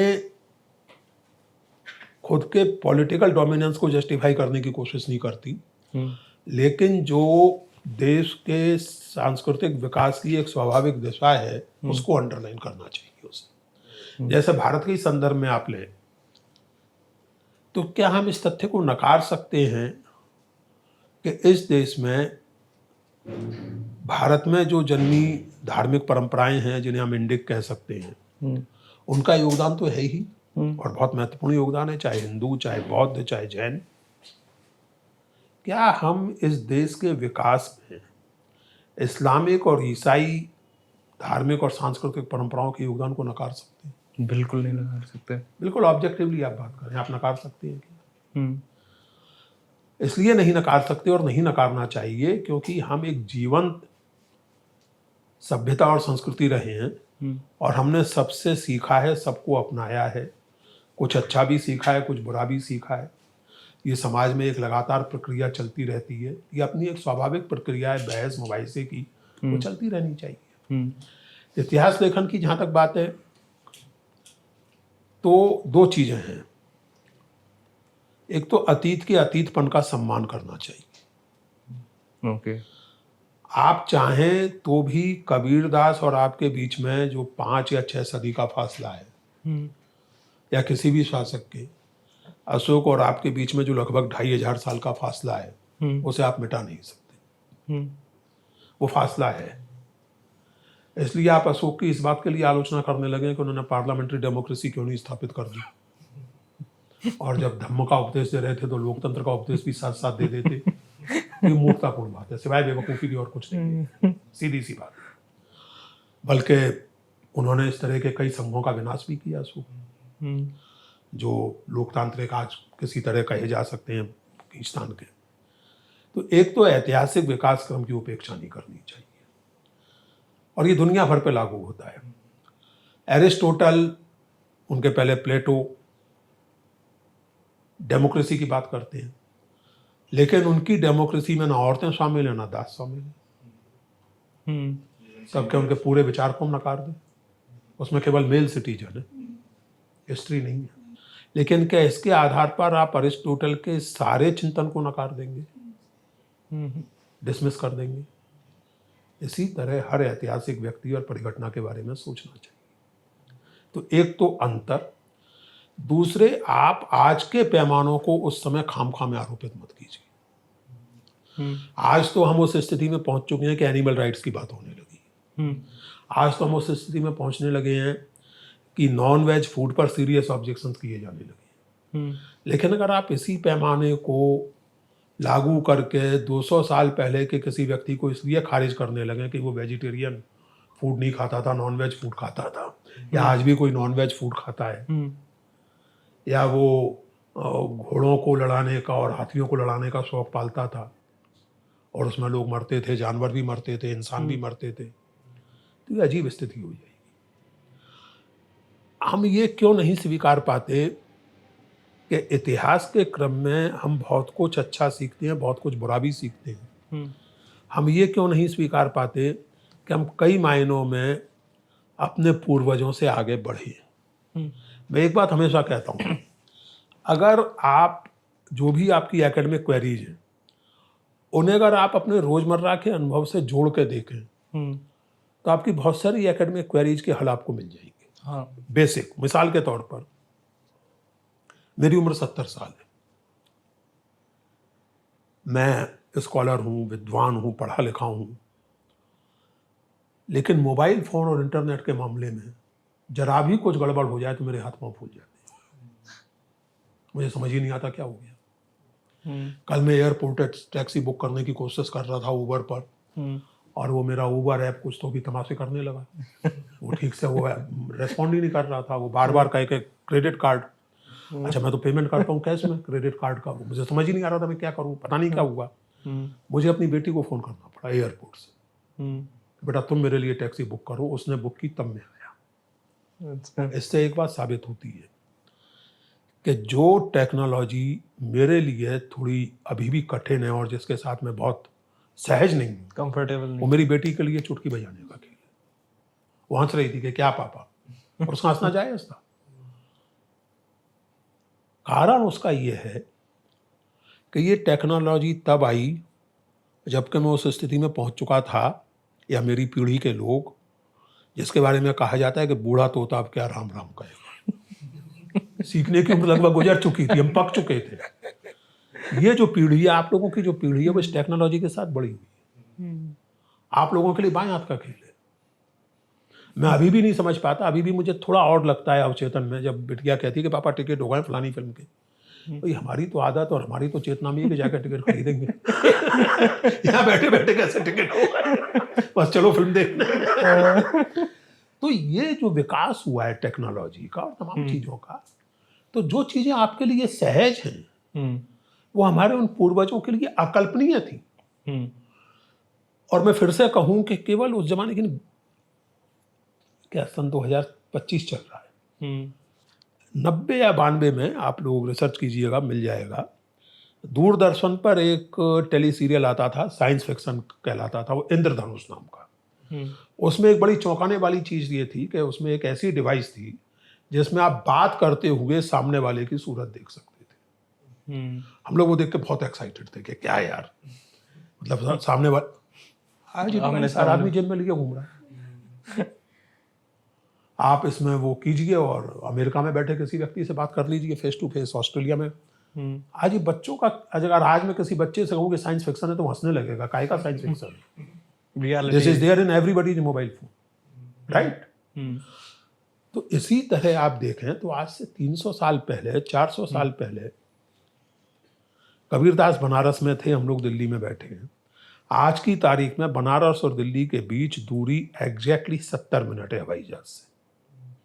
कबीरदास को कम से कम 70 दिन लगते। ये कोई छोटा मोटा फर्क है क्या? और इससे जो अंतर आते हैं उनको हमें इंटरनलाइज करके तब इतिहास लिखना चाहिए। ओके। अब हम कहने लगे कि कबीरदास स्त्रियों के बारे में बड़ी अजीब अजीब बातें करते हैं। हाँ भाई करते हैं। उस समय का कॉमन सेंस था, उसको वो नहीं ट्रांसेंड कर पाए। कास्ट के सवाल पर उन्होंने अपने समय के कॉमन सेंस को ट्रांसेंड किया। ऑर्गेनाइज्ड रिलीजन के सवाल पर अपने समय के कॉमन सेंस को ट्रांसेंड किया। जेंडर के सवाल पे नहीं कर पाए। तो लेट अस एक्सेप्ट इट। इसमें कबीर की कोई हिट ही थोड़ी ही हो रही है। यानी अगर मैं या मेरी उम्र का कोई व्यक्ति इस टेक्नोलॉजी के साथ बहुत कंफर्टेबल नहीं है तो उसमें हमारी कोई हिट ही थोड़ी हो रही है। ठीक है, नहीं होना चाहिए, हो जाएंगे शायद, लेकिन इस तथ्य को हम स्वीकार करें कि चीजें बदलती हैं और चीजों के बदलने के साथ आपका व्यक्तित्व, आपका रवैया, आपकी सोच, सब कुछ बदलता है। ओके सर, समझदार सरकार की बात करी आपने। इस सरकार को आप समझदार सरकार मानते हो? नहीं, इस पर मैं कुछ नहीं कहना चाहता। मेरे कहने में ही वो निहित है इस सरकार के बारे में। देखिए मुझे, या नादान सरकार मानते हो? नहीं, अब देखिए मैं क्या कहूँ इस पर। यानी आप ये देखें, मैं एक बात जरूर कहूँगा, बाकी तो सब चीज़ें हैं अपनी जगह, और सरकार के बारे में मेरा रवैया दुनिया जानती है, उसमें कोई छुपाने की बात नहीं है। मुझे कभी कभी दुख होता है। दुख इस बात को लेकर होता है कि आप के जो पॉलिसी पैरामीटर्स और पॉलिसी असेसमेंट्स हैं, कई बार मुझे लगता है बड़े बचकाने हैं। फ्रैंकली मैं जानबूझकर शब्द का प्रयोग कर रहा हूँ। जैसे प्रेसिडेंट ट्रंप आपके हीरो हैं, कुछ महीनों पहले तक महान हैं। उनकी सफलता के लिए आप यज्ञ और हवन कर रहे हैं, मंदिर बन रहे हैं, सिर्फ इसलिए कि प्रेसिडेंट ट्रंप मुसलमानों से नफरत करते हैं। प्रेसिडेंट ट्रंप अच्छे बुरे जैसे भी हैं, वो एक खास तरह के मेक अमेरिका ग्रेट अगेन, अब उसके साथ आप जुड़ रहे हैं मेक इंडिया ग्रेट अगेन। प्रधानमंत्री जी जोड़ रहे हैं, सामान्य लोगों भी। अमेरिका और इंडिया दोनों एक ही अर्थ में ग्रेट एक साथ नहीं हो सकते। ठीक बात है। ये 10वीं क्लास का बच्चा जिसको अंतर्राष्ट्रीय राजनीति की समझ है वो समझ जाएगा।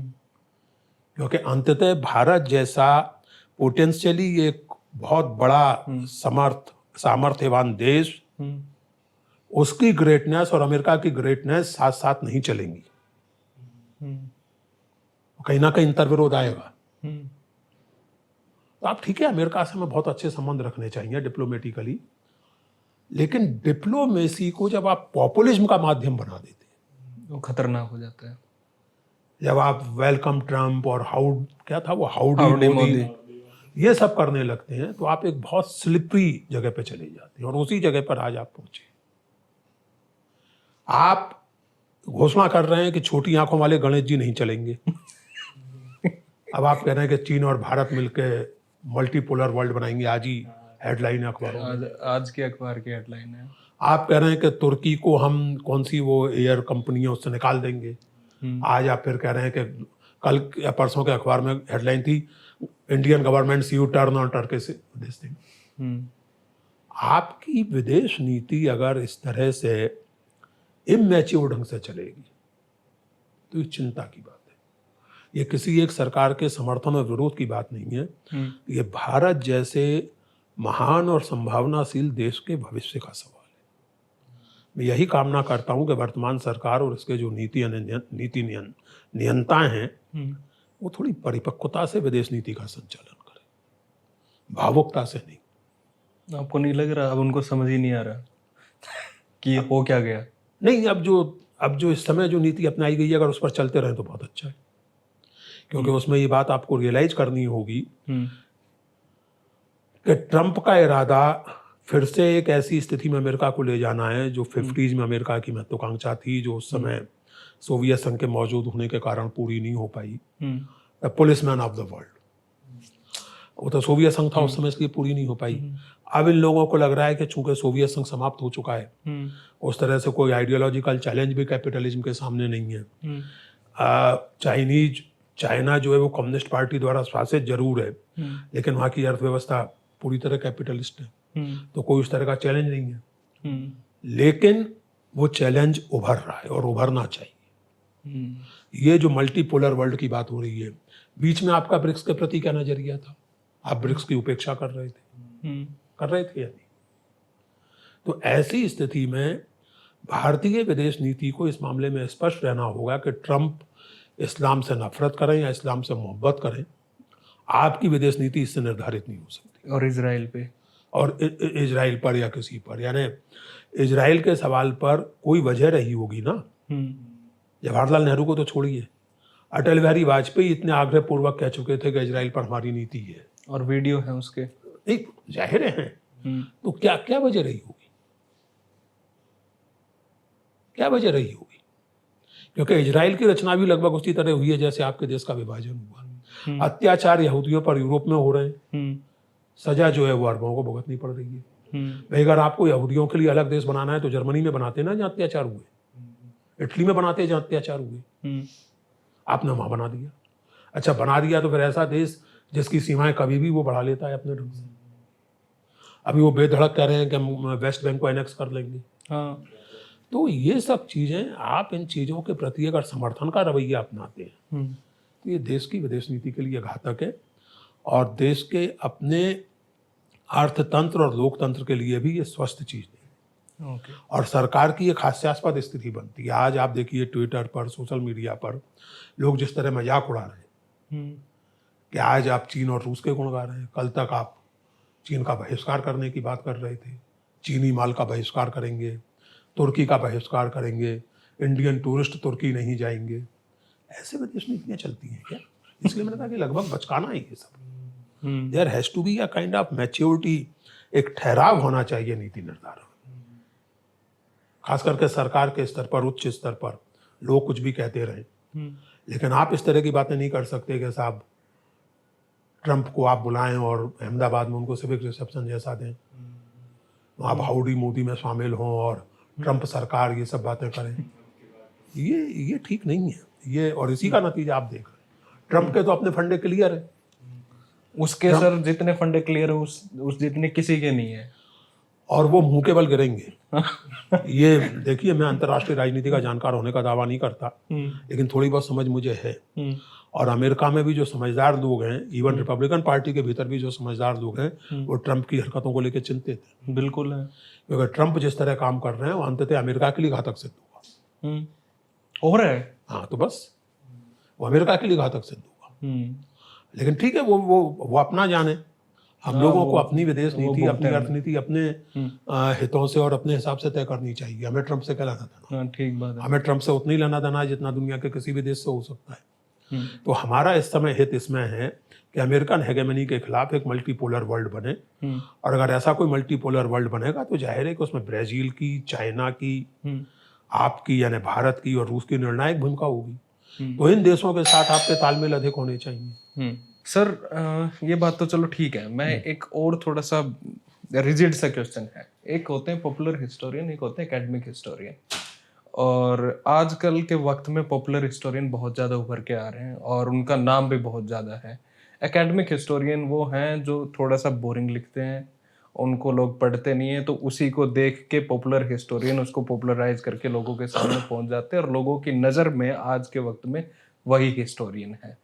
तो इसकी वजह से कई बार लोग ये भी कहते हैं कि एकेडमिक हिस्टोरियन जलते हैं पॉपुलर हिस्टोरियन से, और है इसका उल्टा कि भाई मेहनत, रिसर्च, वो सारा काम एकेडमिक हिस्टोरियन कर रहे हैं और उनमें से उठा के पॉपुलर हिस्टोरियन अपने एजेंडा के अकॉर्डिंग और या एक कल्चरल एडिफिस क्रिएट करने के अकॉर्डिंग वो काम करते हैं। तो आप इसको किस तरीके से देखते हैं? राम गुहा को आप कैसा हिस्टोरियन मानते हैं, एकेडमिक या popular? I can't give you my opinion. Exactly. Ram Guha is a very respected historian. Ram Guha जो लिखते हैं वो प्रमाण के साथ लिखते हैं, सविस्तार लिखते हैं और बेहद रोचक ढंग से लिखते हैं। और राम गुहा बहुत पॉपुलर भी है। तो वो एकेडमिक और पॉपुलर दोनों तरह के हिस्टोरियन हैं। एकेडमिकली उनके लेखन को आप असहमत तो हो ही सकते हैं, लेकिन उसको आप इस तरह डिसमिस नहीं कर सकते जैसे बहुत सारे सो कॉल्ड पॉपुलर हिस्टोरियन के लेखन को कर सकते हैं। अगर आप मेरा खुद का काम देखें तो मेरा काम भी हिस्टोरियन का काम है। मैं एक लिटरेरी और कल्चरल हिस्टोरियन हूँ और एज सच हिस्टोरियन भी हूँ। और मैं ये मानता हूँ कि मैं भी कोई कम पॉपुलर तो नहीं हूँ। मेरे लेखन को आप जो भी कहें बोरिंग नहीं कह सकते, राइट? शुरू के लेखन की बात छोड़ दीजिए, लेकिन इस समय का जो लेखन है मेरा, उसे आप बोरिंग नहीं कह सकते। और मेरी किताबें रीजनेबली पॉपुलर, विवादास्पद, चर्चा होती है।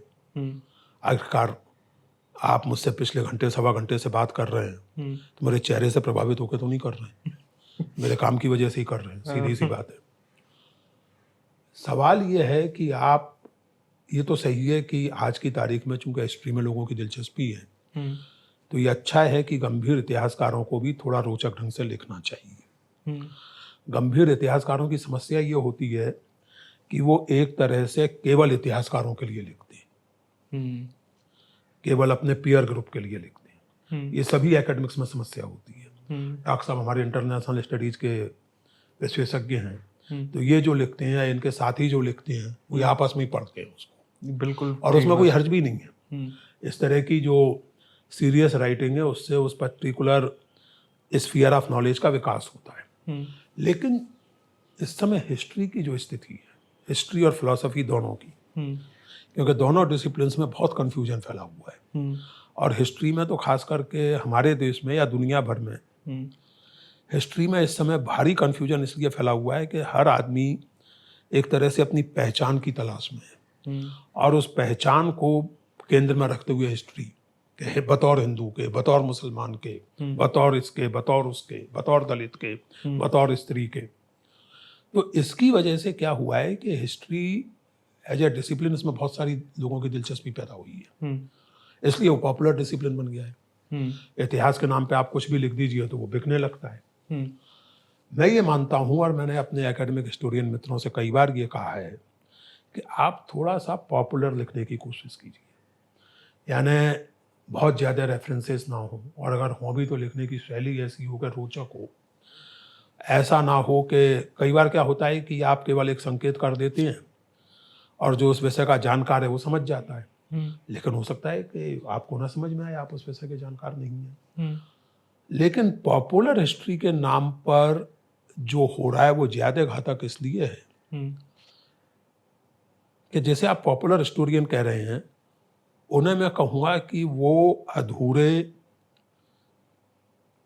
या प्रेजुडिस्ड हिस्टोरियन है। सॉरी, अधूरे या प्रेजुडिस्ड। ओके। वो कैसे?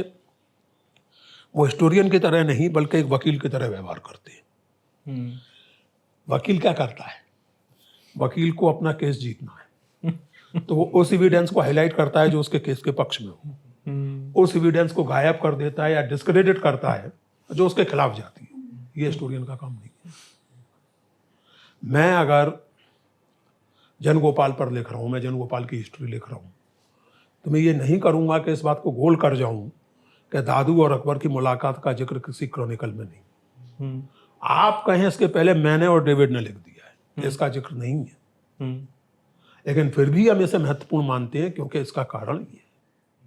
हम ये गायब नहीं करेंगे कि इसका जिक्र कहीं नहीं, किसी क्रॉनिकल में जिक्र नहीं, हम ये गायब नहीं करेंगे।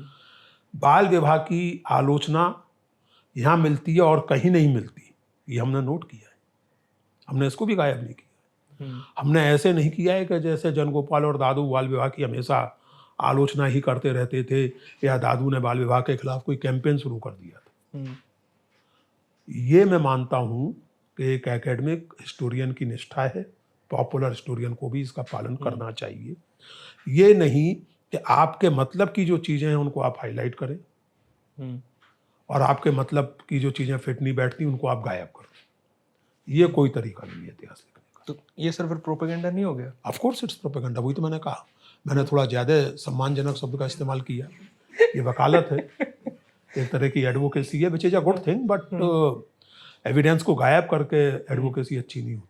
जिसकी वजह से जो एकेडमिक हिस्टोरियन या रियल हिस्टोरियन का तो पता ही नहीं लगता आजकल। नहीं तो ये तो समस्या उनको झेलनी पड़ेगी। आज का जिस तरह का जमाना है, अब जैसे आदित्य मुखर्जी जो एक गंभीर एकेडमिक हिस्टोरियन है, अभी उन्होंने नेहरू पर एक किताब लिखी है, काफ़ी पॉपुलर ढंग से चर्चित हुई है, पढ़ी है, उनका इंटरव्यू किया। हाँ तो ठीक है। पर उसमें भी सर आपने जो बात कही वो सही है कि ये एकेडमिक हिस्टोरियन किताब लिखते हैं और फिर वही 500-400 लोगों में बैठ के चर्चा कर लेते हैं, वही कर लेते हैं। वो 400-500 अरे अब इसके लिए वो क्या करेंगे यार, आदित्य मुखर्जी का चौपालों पे जाके किताब पढ़ेंगे अपनी। कम से कम ये आपका मीडियम काम है। आज के मीडियम के थ्रू तो आप प्रमोट हाँ तो आपसे बात की ना उन्होंने, तो आपसे बात की ना। अब वो आज तक वाले उनको बुलाएंगे ही नहीं तो वो क्या करेंगे? अगर जिसको आप सो कॉल्ड आपको बुलाते हैं आज तक वाले आजकल? बुलाया उनके बारे में मना कर देता हूँ, वो छोड़िए। सर हिंदुस्तान की मीडिया कितना बदमाश है? नहीं मैं कुछ नहीं कहूँगा इस पर। थोड़ा सा बता दी, हिंट दे दीजिए आप, जैसे अपने समझदार सरकार का हिंट दिया थोड़ा सा। मैं केवल ये कहूँगा, ये मैं लल्लन टॉप के इंटरव्यू में भी कह चुका हूँ सौरभ द्विवेदी से,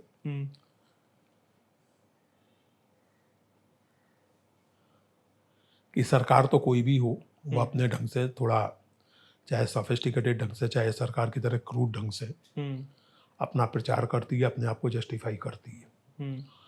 लेकिन एक पुरानी वाशिंगटन पोस्ट के किसी संपादक ने कभी कहा था कि खबर वही है जैसे सरकार छुपाना चाहे, बाकी तो पीआर है। तो मैंने लल्लन टॉप के इंटरव्यू में कहा था, यहाँ भी दोहरा रहा हूँ, कि इस समय भारत सरकार को तो पीआर डिपार्टमेंट की जरूरत ही नहीं है। और आप जो भी विशेषण इसे दें, आप कल्पना करें कि इस समय हमारा so called national television media इस तरह का है कि वो भारत पाकिस्तान झड़प के दिनों में आपने कराची पे कब्जा कर लिया था, लाहौर में तोड़फोड़ हो गई थी, रावलपिंडी जलने लगा था, इस्लामाबाद में फूफा हो गई थी। आप लोगों को तो नहीं याद होगा, ना मालूम होगा, डॉक्टर साहब आपको याद होगा 1965 का जब भारत पाक युद्ध हुआ था, तो आकाशवाणी ने रेडियो पाकिस्तान का मजाक उड़ाने के लिए एक प्रोग्राम शुरू किया था। रेडियो पाकिस्तान इसी तरह की फाय किस्म की खबरें देता था।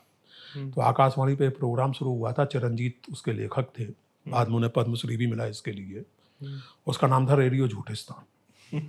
वो रोज आधा घंटे आता था और वो पाकिस्तान रेडियो की नकल करते हुए कि किस किस तरह से उसमें एक अफीमची था, एक मदकची था, क्या था, एक ढिंडोरची था। तो इस समय मैंने सोचा तक नहीं था कि हिंदुस्तान का जो main stream, main line TV media है, वो रेडियो झूठिस्तान की भूमिका में आ जाएगा। और आप याद कीजिए सोशल मीडिया पर पाकिस्तान के लोग कैसी खिल्ली उड़ा रहे थे इन सब चीज़ों की। वो एक वीडियो में कभी भूल नहीं पाता कि वो 3-4 लड़के लड़कियां बाकायदा नाच रहे हैं और हिंदुस्तानी टेलीविज़न पर खबर चल रही है कि कराची बर्बाद, कराची में बम गिरे, और वो लड़के लड़कियां नाच नाच के कह रहे हैं हम कराची में हैं, हम कराची में। तो आप अपनी खिल्ली उड़वा रहे, अपना मजाक बनवा रहे। मैं क्या कहूँ इसमें? ये केवल संयोग है कि इस समय इन सबकी टीआरपी गिरती चली जा रही है हर चैनल की, और जो इंडिपेंडेंट यूट्यूबर्स हैं उनकी पॉपुलैरिटी बढ़ती चली जा रही है। चाहे वो रवीश कुमार हो, चाहे वो अजीत अंजुम हो, चाहे और रोज नए लोग अपना यूट्यूब चैनल शुरू कर रहे हैं। और आखिरकार आप देखिए, आप भी तो यूट्यूबर हो गए हो सर अब। नहीं, मैं उस तरह कोई खबरें थोड़ी पढ़ता हूँ। नहीं कुछ मैं तो मैंने देखा कबीर का। हाँ मैं करता हूँ, वो पॉडकास्ट में रेगुलरली करता हूँ। मेरा तो चैनल बहुत पहले से, बीच बीच में वो डॉर्मेंट हो जाता है, लेकिन अब मैं रेगुलरली कर रहा हूँ। और मैं तो अपना जो सोच विचार और एकेडमिक काम है उसी को सामने रखता हूँ। लेकिन अब जैसे आप मिसाल के तौर पर देखिए, special intensive revision Rahul Gandhi ने तो इस पर प्रेस कॉन्फ्रेंस की, बाद में की, और वो उन्होंने बेंगलोर के प्रसंग में की। यह आरोप सही है या गलत, लेकिन महत्वपूर्ण है। बिल्कुल। और ये किसने एक्सपोज किया? अजीत अंजुम ने, यूट्यूबर ने। किसी बड़े चैनल, बड़े अखबार ने तो नहीं किया। ये काम प्रेस का नहीं, मीडिया का नहीं, तो किसका है? लेकिन आप तो मतलब अद्भुत है, आप तो पीआर की भूमिका में, आप तो प्रधानमंत्री और इस सरकार के व्यक्तिगत प्रचारक की भूमिका में। एक सज्जन रील बना देते हैं कि साहब एक उसको वो क्या कहते हैं उसको, वो कृत्रिम रूप से सांस दी जा रही है कि कितना हमारा रेल का वो बढ़िया हो गया है, और जिसको कृत्रिम रूप से सांस दी जा रही है वो बोल भी रहा है। तो डॉक्टर लोग माथा पीट रहे हैं और लिख रहे हैं कि भाई साहब जब ये प्रक्रिया होती है तो बोलता नहीं है बंदा, तब जाकर के वो रील डिलीट की जाती है। हर चीज को एक अजीब तरह के बचकानेपन में तब्दील कर दिया गया है। तो अब इस पर मैं क्या कहूँ, इस मीडिया पर? तो सर इससे छुटकारा हिंदुस्तान की जनता करेगी या कौन, या बुद्धिजीवी करेंगे आप जैसे लोग? नहीं, जनता और बुद्धिजीवी मिलकर ही करेंगे। जनता कर ही रही है। जैसा मैंने आपसे कहा कि अभी मैं देख रहा था एक रिपोर्ट कि कोई चैनल ऐसा नहीं है जिसकी टीआरपी में कोई बढ़ोतरी हुई हो। हर चैनल टीआरपी लूज होती जा रही है, गिरता जा रहा है तमाशे, और यूट्यूबर्स की लोकप्रियता जैसा हम जानते हैं बढ़ रही है। यानी रवीश के यूट्यूब चैनल की तो नकलें आने लगी हैं। हाँ, वो बेचारा जगह जगह एक्सप्लेन करता है कि मेरा नहीं, मेरा नहीं है, मेरा नहीं। तो ये जिस प्रोडक्ट की नकलें आने लगे हाँ, तो मानना पड़ेगा ना कि उस प्रोडक्ट की वैल्यू है। कल को अजीत अंजुम के चैनल की भी नकलें आने लगेंगी, तो क्योंकि अजीत अंजुम ने बड़ा काम किया है, उसको एक्सपोज किया है, और इलेक्शन कमीशन कोई जवाब नहीं दे पा रहा है उन चीज़ों के। अजीत अंजुम लगातार बिहार से रिपोर्टिंग कर रहे हैं। तो इस तरह से जो काम है, मैं देखिए इसमें ये नहीं कहता कि ये सरकार या वो सरकार। मैंने जैसा आपसे कहा कि कोई भी सरकार हो, कुछ ऐसी चीज़ें होंगी, कुछ एम्बेरसिंग चीज़ें होंगी जिनको सरकार छुपाएगी। जैसे जब 60s में अकाल पड़ते थे तो सरकार कहती थी कि मौत कुपोषण से हुई है, भूख से नहीं हुई है। तो उस समय अखबार वाले इस बात को एक्सपोज करते थे कि कहाँ कुपोषण शुरू होता है, कहाँ भूख खत्म होती है। What do you mean by कुपोषण? एक आदमी को अगर 4 दिन से खाना नहीं मिला है तो आप इसको कुपोषण कहेंगे या प्योर एंड सिंपल हंगर कहेंगे? हाँ, ठीक बात है। इसको आप कुपोषण जैसे कि मतलब हैसियत तो थी लेकिन उसने बढ़िया प्रोटीन नहीं खाया। और उससे प्रोटीन खाने की बात छोड़ो यार, उसको पौधों खाने की तो हैसियत है नहीं, आप करो प्रोटीन नहीं खा रहा इसलिए मर गया। तो ये एक अजीब तरह का तमाशा बना दिया गया है। असल में खबर को एक एंटरटेनमेंट में बदल दिया गया है, और एक काफ़ी चिंताजनक किस्म के एंटरटेनमेंट में बदल दिया गया। बट जैसे भक्ति मूवमेंट में हम देखते हैं कि एक रीजन पे एम्फेसाइज किया जाता है, इंडिविजुअलिटी पे एम्फेसाइज किया जाता है, जो रिचुअल्स होते हैं, ऑर्थोडॉक्सी होती है, उसको नकारा जाता है एक तरीके से। और आज के टाइम पे हम जो भक्ति का एक तरीके से मीनिंग बन गया है कि आप रिचुअल्स पे ज़्यादा फोकस कर रहे हो, कि भक्ति को आपको एक तरीके से परफॉर्म करना पड़ेगा पब्लिक में एक तरीके। हाँ, तो रिग्रेशन है ना। हाँ, तो मैं ये पूछना चाह रहा था कि इसको हम आज की जो पॉपुलिस्ट डेमोक्रेसी है, और जैसे जो आप आइडेंटिटी क्राइसिस की बात कर रहे थे, जो इंडिविजुअल की जो सेंस ऑफ बिलोंगिंगनेस है, उससे हम जोड़ के कैसे देखें? अरे यार देखो, ये डेमोक्रेसी की विचित्र समस्याएं हैं, खास करके हमारी डेमोक्रेसी की। आपने सवाल पूछा, इससे मुझे एक बात याद आई। अभी वेस्ट बंगाल सरकार का कोई आयोजन होने वाला था, मुशायरा, जिसमें जावेद अख्तर प्रिसाइड करने वाले थे। अब वो कैंसिल हो गया। क्यों? क्योंकि जमायत इस्लामी को जावेद अख्तर पर ऐतराज है। किस बात पर ऐतराज है? कि जावेद अख्तर नास्तिक है। यानी मुझे नास्तिक होने का अधिकार नहीं है। मैं व्यक्तिगत रूप से नास्तिक नहीं हूं भाई तभी, लेकिन क्या आप मुझे नास्तिक होने का अधिकार नहीं देंगे? क्या जावेद अख्तर ने कोई ऐसी बात कही है जिससे आपको बुरा लगे, आपको वो हो? यानी अगर वो ये कहते हैं कि अल्लाह नाम की कोई सत्ता नहीं होती या ईश्वर नाम की कोई सत्ता नहीं होती, तो ये उनको बायकॉट करने का तो अब समझ सकता हूं मैं कि आप बायकॉट करें, हालांकि वो भी गलत है, लेकिन मान लीजिए आप करना चाहते हैं, कीजिए। सरकार आपके दबाव में उस कार्यक्रम को रद्द कर दे, ये बेहद चिंता की बात है, क्योंकि इसका फिर कोई अंत नहीं है। और ये चीजें होती रही हैं पहले। रोमिला थापर को दिल्ली यूनिवर्सिटी में एक बार कन्वोकेशन के लिए बुलाया गया था, उनका विरोध हुआ था, लेकिन वो कन्वोकेशन में गई। उस समय भाई चांसलर शायद दीपक नैयर थे, उन्होंने बुलाया, कन्वोकेशन एड्रेस किया उन्होंने। आज हालत यह है कि आप जमायत इस्लामी के दबाव में, क्योंकि वहाँ मुसलमानों की बहुत तादाद है, बड़ा परसेंटेज है, वो आपकी पार्टी को वोट देते हैं, तो अगर आप इस तरह करेंगे तो कल को फिर जो मेजॉरिटी कम्युनलिज्म है उससे लड़ने का क्या नैतिक अधिकार आपके पास रह जाता है। तो ये उसी तरह का मामला है कि डेमोक्रेसी के नाम पर, डेमोक्रेसी में वोट की पावर के नाम पर आप कुछ भी मनवा लीजिए। ये डेमोक्रेसी नहीं है, ये एक तरह से आप कहिए कि ये एक, मैं हमेशा एक बात कहता हूँ कि democracy is not just about numbers, it's about certain norms, it's about certain values, it's about institutions. एक अच्छी डेमोक्रेसी में सरकार कहती कि वो आएंगे, आपको विरोध करना है तो अधिक से अधिक बाहर खड़े होकर 4 नारे लगा लीजिए, काले झंडे दिखा लीजिए, एंड दैट्स इट। ठीक बात है, खत्म बात। इसके आगे कुछ किया तो ठीक कर दिए जाएंगे आप, दैट्स इट। लेकिन सरकार ने कार्यक्रम ही कैंसिल कर दिया क्योंकि जावेद अख्तर, ये क्या बात हुई? ये कोई डेमोक्रेसी है? ये डेमोक्रेसी नहीं है, पॉपुलिस्ट हो गए तो सारा। तो ये जो आप कह रहे हैं ना, ये सब चीजें उसी से जुड़ी हुई है, ये केवल एक तरफ नहीं है। Okay, done.